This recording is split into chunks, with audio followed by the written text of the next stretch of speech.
Howdy y'all, Fast Forwards 289, welcome back. I just want to share a quick little thing with you that I happened to see as I was setting up to shoot my next video. Let's go underneath the car and take a look. I'll set up to record the next video and look at this.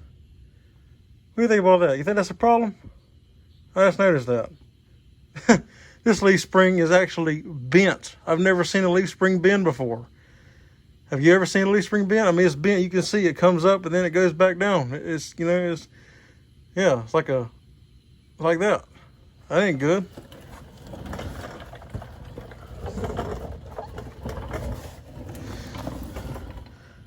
That's what it's supposed to look like. It's supposed to be curved. Like that. Not like this. So I guess I know what one of my new upgrades will be here in the soon to come future. I guess I'll be installing some new leaf springs on this car. Yeah, I don't know how that happened. I don't even know how long it's been that way. It's just the first time I've noticed it. I don't know how I missed it before. Unless now this car does have a true posi, like it is an Eaton True Track that I ordered from Quick Performance. So it is a true, it always pulls both wheels all the time.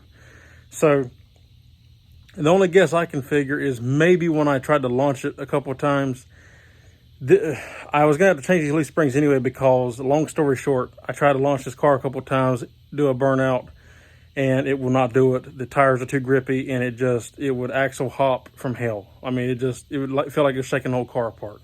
So maybe the couple times I tried that, maybe it bent it then. I don't know.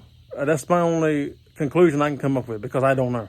I don't know how it got bent. I just happened to notice that as I was setting things up, I kind of just looked underneath the car, as you do when you jack the car up, checking things out.